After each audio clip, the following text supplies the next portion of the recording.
Hello. As I was just introduced, my name is Kayla, and I worked on this with my advisor, Seth Cooper, at Northeastern University. And this is about using wave function collapse to generate levels and solutions for levels using a temporal component. There we go.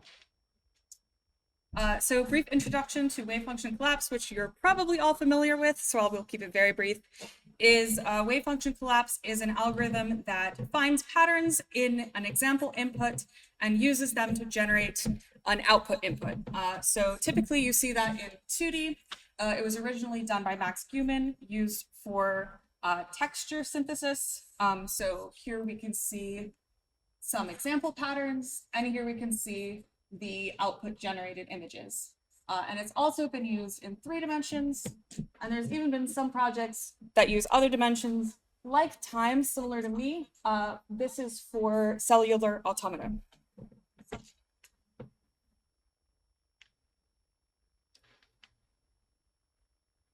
So some of the motivations behind this project are I wanted a solution generator that would guarantee playability for a level, and I was interested in extracting game mechanics automatically from an example level solution. The reason I chose wave function collapse for this project was that I wanted to do something that could use really limited training data and where the implementation was relatively straightforward. Obviously, wave function collapse generally wouldn't give you either guaranteed playability or finding mechanics, because typically you would only have level data that would be only spatial. And this is the case with a lot of level generators.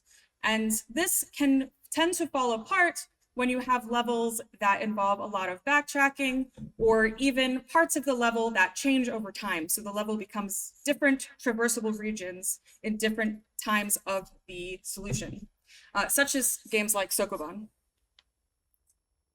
So we came up with the idea for spatio-temporal wave function collapse, where we use a time dimension with wave function collapse to generate level solutions.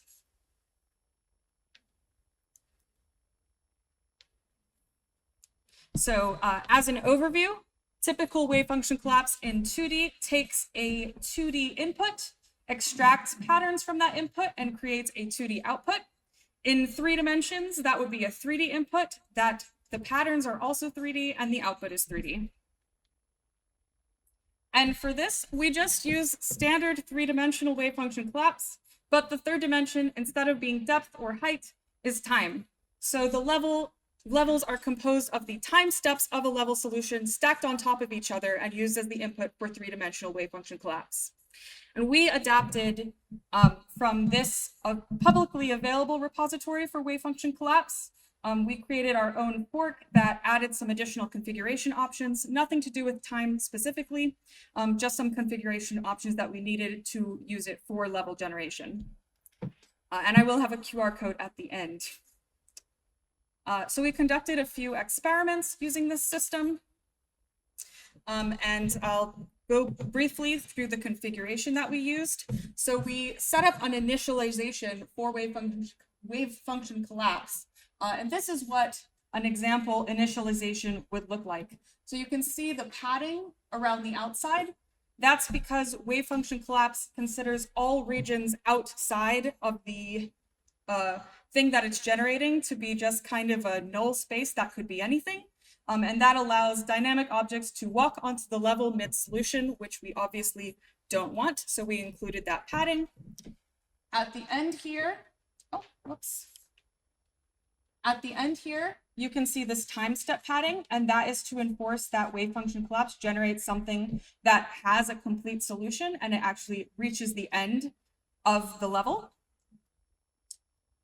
And finally, you can see here, these dots are the space that has not been generated yet. And these are dynamic objects that we placed randomly into the level so that we could test how it would do with different inputs. And we used a pattern size that was 3 by 3 by 2, so 3 by 3 in the spatial dimensions and just 2 time steps. So this was the smallest possible pattern that we found that we could use that could capture the mechanics of the games that we were using as our example games. And also the Images in this presentation were created with the help of the Level 2 image system, which you will hear about later at Seth's artifact talk.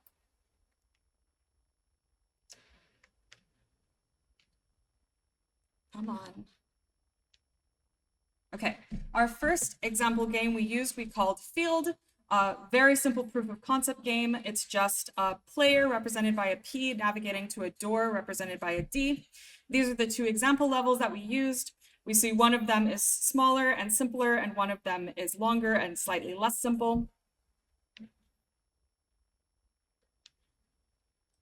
And here's an example output level, where that first time step here is not the actual first time step in the generated level. This is the first time step in the initialized level. So you can see what it was initialized with.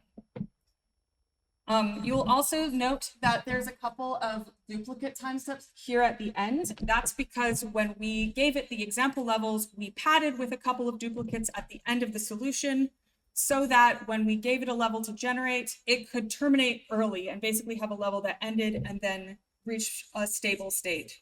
And this is because a limitation of wave function collapse is that you need to specify the size of your output. And you can see that on average, this smaller levels took about half a minute to generate, and the larger levels, which you don't see here, took about 6 minutes to generate, which unfortunately is not what we found for the more difficult games. The second game that we generated levels for is a maze game, which is exactly like the path game, except there's walls to navigate around.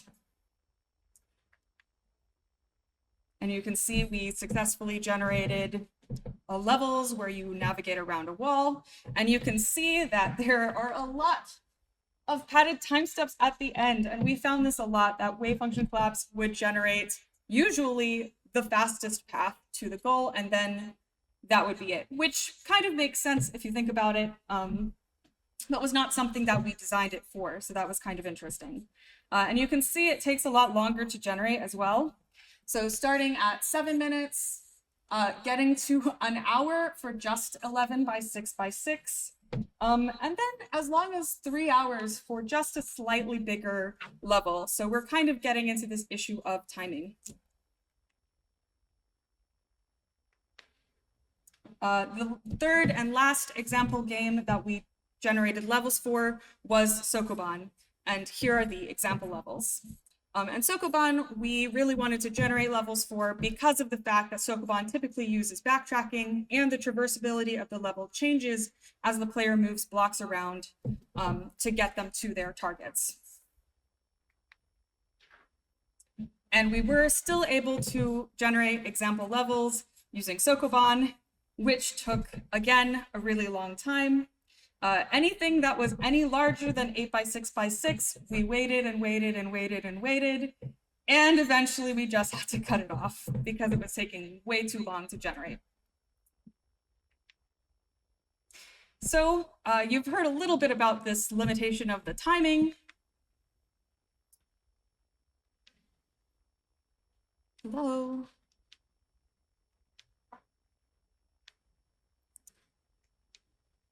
Okay, there we go. We also saw a couple of more example game specific limitations. So here, Maze generated some inaccessible regions, which we think is due to the padding we had around the edges made it possible for there to be walls that went directly across that made some regions inaccessible, which is an example of wave function collapse violating a higher level constraint because it is only using local constraints to generate the output. And this particular one maybe could have been prevented by more carefully adjusted input data. But my favorite higher level constraint violation was this factor that sometimes multiple players and multiple doors would be generated. This was really funny to me. And this is because we have all this space in the level in the first time step. There's plenty of room for locally a second player to be created that follows all of the same movement mechanics as the first player. but really shouldn't be there. You can see here we have annotated the data so that there's a 1 and a 2, and that's just kind of to give you guys a visualization of what's going on here of the 2 players navigating to goals simultaneously. This also happened with Sokoban. We saw as many as 3 players navigating simultaneously to push 3 doors to 3 targets. Again, I found this very amusing, but is not ideal. In summary, the limitations of this system are that it can be extremely slow to generate. The generated solutions, again, are very short. They're finding the solution very quickly.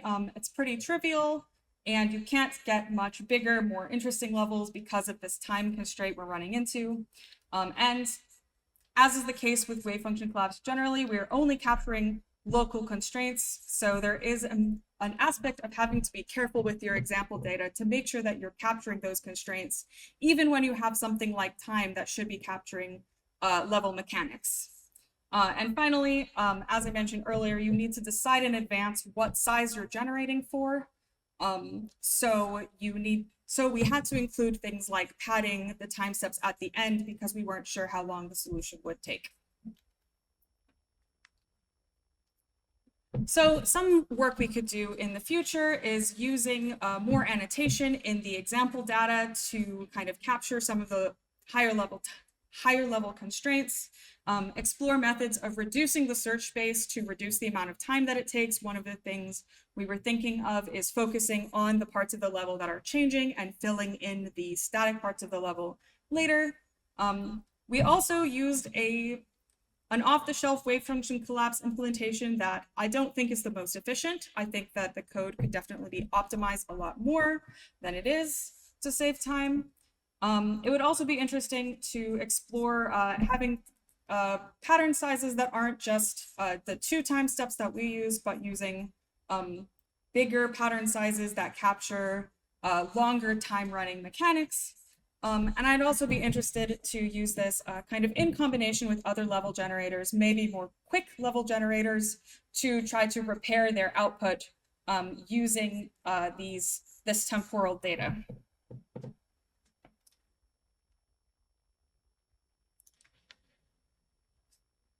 So that's all I have for you. Here on the left, I have my fork of WaveFunctionCollapse.